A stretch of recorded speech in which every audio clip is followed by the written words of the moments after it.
আসসালামু আলাইকুম। Bangladesh private car driver একতা অফিসে আমরা আমাদের সাংগঠনিক সম্পাদক ইব্রাহিম হোসেন রিপন ভাই অফিসে বসতে কাজ করতেছেন। আর আমরা অফিসটা ডেকোরেশন করছি, মোটামুটি কিছুটা সেট করছি। আপনারা দেখতে পাচ্ছেন আমরা চেয়ারগুলো সবগুলো সেট করছি সুন্দরভাবে, অফিসে যেন বসা যায়।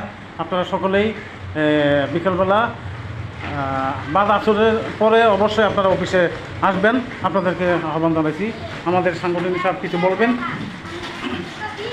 আসসালামু আলাইকুম। বাংলাদেশ প্রাইভেট কার ড্রাইভার একতার সমস্ত কর্মকর্তা ও সদস্যবৃন্দ, আপনাদের সকলের উদ্দেশ্য জানাচ্ছি। আজকে আমাদের কিছু ডেকোরেশন করা হয়েছে।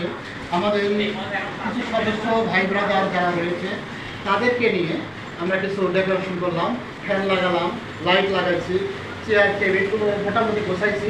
তো আপনাদের আমন্ত্রণ জানাচ্ছি। আমাদের যারা আশেপাশে রয়েছেন, আমাদের কেন্দ্র কমিটির সদস্যবৃন্দ, তারা আজকে আসবেন এবং আপনাদেরকে চা খাওয়ার জন্য আমি দাওয়াত দিলাম। বিকাল 5টার পর বাদ আসর আপনারা সকলেই আসবেন। ধন্যবাদ সকলকে। আসসালামু আলাইকুম। ওয়ালাইকুম সালাম। আপনার দেখেন বন্ধ করেন।